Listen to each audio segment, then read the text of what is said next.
I'm Michelle, a woman who's already turned 70. My husband passed away from a stroke 10 years ago. He left this world so suddenly, it was truly heartbreaking. While I was so depressed that I couldn't even eat right, my son and his wife were banking on his life insurance payout. All right, time to collect old man's life insurance. But the insurance payout was said to be transferred to me, so I told them I wasn't going to hand it over to them. Then my daughter-in-law started yelling at me. What? You don't even need that much money. I'm the one who's going to make use of it, so give it to me now. No, I won't give it to you. You're such a stubborn and annoying old lady. Seriously, you're pissing me off. Ugh, I can't stand you. We live together, so this situation is causing me more stress. Often when married couples move in with their parents, it's the daughter-in-law that gets stressed from living with their in-laws. But my daughter-in-law, Alicia, is pretty self-centered and she's awful to elderly people. Whenever she's irritated, she likes to take her anger out on me. Also, I found out later that Alicia was quite a troublemaker in the past. My son always complains and acts high and mighty, but Alicia is even worse. She's quick to run her mouth and is always defiant. My son seems to be walking on eggshells around her, and he doesn't even ask her to fix her attitude. Although he's my son, it's pitiful and it brings tears to my eyes. Before I knew it, years had passed, and I remembered these incidents from the past. My son and his wife were now in their mid-40s. One day, I went out by myself. However, I got hit by a motorcycle. Ah! Ouch! Ah! Someone help me! I was taken to the hospital and barely survived. But because I'm old, the doctor told me it'll probably be difficult to walk on my own ever again. That's because I had also fractured my pelvis, and so I now needed constant care. Since I can't walk freely anymore, I have no other choice but to use a cane or wheelchair. This brought me to tears. Why is this happening to me? What did I do to deserve this? However, we actually have a maid at home, so I was able to get her to do the household chores. Alicia, my daughter-in-law, had an attitude even with our maid, and she bossed her around. Bring me my tea, quick! What's taking you so long? Gosh, you're so useless. I'm sorry. You better put in work that's worth the money my husband pays you. If I catch you slacking off, I'm telling on you. Yes, ma'am.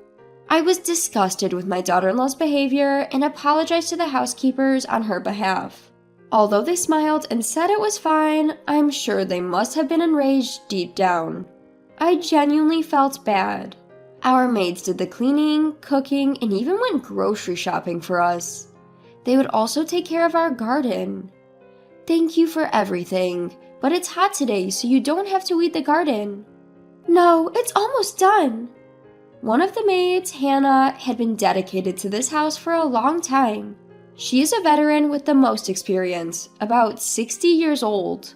She's considerate, hardworking, and responsible, which is why she's respected by her younger colleagues. Alicia was particularly cold towards Hannah. Hey, what are you two old ladies chatting about? Just hurry up and wipe the table. Yes. This is why I can't stand old people. Slow as hell. I'm gonna complain about you to my husband. I'm so sorry. Alicia would give orders to Hannah in a condescending tone. I felt bad for Hannah, and I apologized to her many times about my daughter-in-law. Hannah even tried to help me when I went to the bathroom, but caregiving tasks like these are not even part of her job. So I thought about hiring a home care helper. When I mentioned it to my son and his wife, Alicia made a stern face. Huh? We don't need a home care helper. I don't even want one coming around here. But just have our maids do it. You think my husband is gonna pay for a helper? Yeah, I'm not paying for a helper. No, I'm not asking you to pay for it. I'll pay. What? What did you just say? Stop mumbling. You're a freeloader, so don't you dare run your mouth. Excuse me? Alicia was laughing with a truly nasty expression on her face. That's when I decided to talk back a little. Why are you always against me? You're being rude. You could at least listen to what I have to say. Huh? Who are you to talk? Shut up. If you want to complain so bad, then go to a retirement home. It's about time. Can't you just screw off? Just move into a retirement home already, haha. What? You do receive pension, right? Then use that money and find a cheap retirement home. Oh, okay, fine. It's going to be a tough time starting from tomorrow, you know. How funny. Is this old lady out of her mind? Has she gone senile? I can't stop laughing. Haha. The next day, I had my relatives come and pick me up. I couldn't move into a facility right away, so I decided to stay with them until I found a place. I felt bad for them having to put up with me, but I didn't have any other options. Even if I wanted to stay at a business hotel, my immobility made it impossible. I couldn't move around easily on my own, and I definitely needed help. My relatives gladly helped me out, and they let me stay at their place. They also helped me look for an available spot in care facilities. I contacted Hannah, who stayed back home. Being unfamiliar with phones, I slowly typed out my text. I gave Hannah instructions, and then all I had to do was wait for my move-in day. Then I found a facility that was immediately available, so I decided to move in there. It seemed rather comfortable, a nice place to spend my twilight years. Soon after, I received a message from my daughter-in-law. Hey, Granny, why are all the maids leaving? Did you tell them something funny? No, I didn't say anything funny to them. But I did tell them that they don't need to serve there. What did you say? Alicia, you thought my son was paying the housekeepers, didn't you? But actually, it was me who was paying them. What the? I have a friend who was looking for housekeepers, so I referred them there. They needed help right away, so I'm sure the housekeepers are being welcomed there. How dare you? She had always thought that my son was the one paying the housekeepers, which is why she always threatened to tell on them. My son, being a show-off, pretended that he was the one hiring them. I tried several times to tell her that I was the one paying them, but every time she would interrupt me. Every time I tried to say something, she would cut me off. Oh, about the housekeeper's hourly wage. Huh? Are you planning to raise it? That's something my husband decides. Granny, stay out of this. It's none of your business. Well, actually... Gosh, shut up! Got a problem? Never mind. Perhaps it was my fault for not speaking up, but I knew karma was going to get them one day. I always plan on getting back at my pitiful son and his nasty wife, which is why I put up with them all this time. I was honestly upset that I had to leave my house like that, but I'm over it now.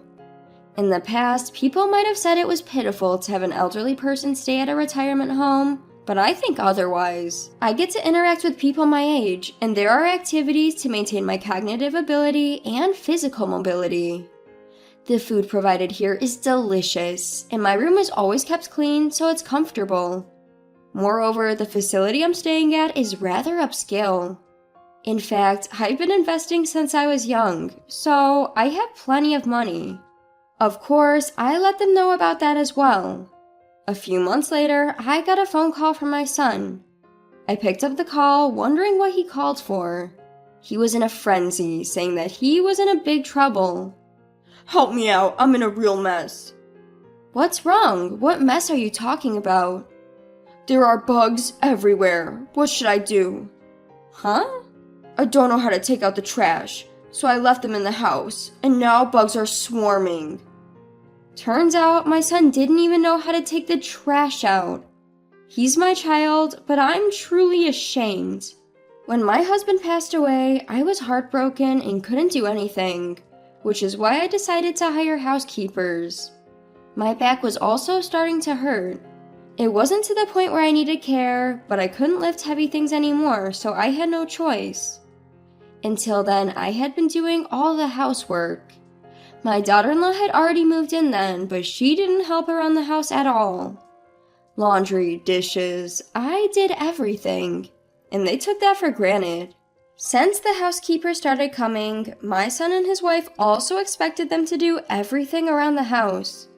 Even for washing a cup, they would call one of the housekeepers, yell at them, and make them do it. I tried to get my son involved in housework from elementary school, but he always complained and never did it. He never did the dishes when I asked him to, nor did he ever do the laundry. He seemed to believe that it was his parents' duty to do all the housework. And like that, he became a grown adult. When I think about how poorly I raised him, I feel like crying. I worked hard to raise him, but it didn't pay off. But I've been trying hard in my own way.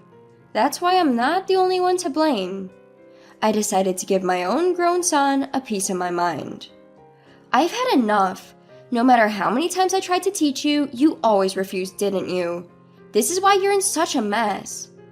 But it's pathetic.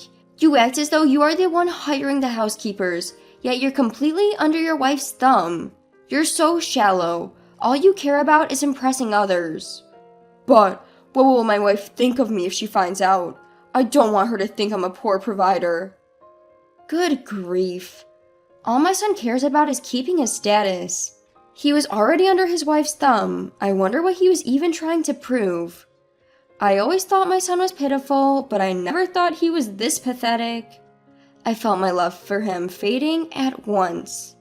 I might seem cold as a mother, but even us mothers are human. I can't help but be fed up with him. I hung up on my son and headed for lunch. Today's lunch looks delicious too. My mouth's already watering. Even though I'm still old, I still have a good appetite. It makes me feel like I'm still going strong. Then, as I was about to go back to my room, my daughter-in-law showed up at the facility. Found you, living in such a luxurious place. I searched high and low for you. Alicia, I won't allow you to live a rich life alone. Our house has turned into a garbage dump. What are you going to do about it? It's your fault. Even then, those housekeepers were my employees. My husband's gone, so I can recommend them to others, right? What the hell? Besides, why should I care? You guys are full-grown adults. You guys can clean up after yourselves without a housekeeper, can't you? Hey, like you're all that. She was glaring at me, but I wasn't scared of her anymore. She looked dirty and worn out, and frankly, she looked poor. She's probably exhausted from doing all the housework that she never had to before. I never wanted to be a mean mother-in-law, but I can't help but wonder how she was raised. Well, any mother-in-law would probably feel the same way if they had a daughter-in-law like her. She's just that nasty and mean-spirited. My daughter-in-law was going crazy, but a security guard kicked her out. But out of anger or something, she destroyed the flower bed outside the building. When she did that, the security guard called the police. She was arrested on the spot and taken away by the police. I'm sure she will be forced to compensate later. As expected, she was held responsible for the destruction of the flower bed. It's not like it was a big sum of money, but she is a housewife. So apparently, she asked my son for money. But my son is a miser. Even though he's been under his wife's thumb until now, he said he couldn't afford to pay her charges. And so my daughter-in-law got into a huge fight with him. I heard it from my friendly neighbor that the cops were called. They must have been wreaking havoc back at home. And since then, they had several complaints from the neighbors as their house had turned into a garbage dump. Their trash was piling up outside the house too, causing a trouble to their neighbors. There were bugs swarming everywhere, and I heard things were awful there. And finally, they had a lawsuit filed against them. The title and the land of the house were transferred to my son. I made the arrangement just before I moved into this facility. So, of course, my son was billed several $100,000. And so my son and daughter-in-law had to work hard to pay it off. Later on, my son and his wife came to see me. They said they had nowhere to go, they'd run out of savings, and had no money, so they wanted my help. Please help me. I'm your beloved only son, right? Give me some money. We're totally out of money. Please help us. We're going to end up living on the streets. Forgive us, old woman. I won't help you at all. And Alicia, if you're going to apologize, why don't you be a bit more polite? Okay, I understand. I'm sorry. Alicia's face was a mess with tears, and it was tragic. Her makeup was all smudged from crying. She was a mess. Without uttering a word, I left them and swiftly returned to my room. I wanted to sever ties with my son, so I managed to get a restraining order against them. Furthermore, I deleted both of their numbers. I had finally found a peaceful place to live, so I didn't want to be bothered by them anymore. I had no choice but to do this. Since then, according to my relatives, my son and his wife are going around begging for money. But no one wanted to deal with them, so they got shunned by everyone. Of course nobody was going to lend them any money. Apparently, they're now living in a small apartment. They got charged a hefty amount, so they're working from dawn till dusk. I imagine it won't be long before they cause problems at the apartment and get evicted. But whatever happens, it's not my problem anymore. It's none of my business, and I couldn't care less. Now I'm living a peaceful life, enjoying my days here at a retirement home. It makes me happy when Hannah, who used to work for me, comes to see me sometimes. She's still working hard, she tells me. She says she's being treated well in the wealthy home that I introduced her to. I hope to spend the rest of my life in a meaningful way.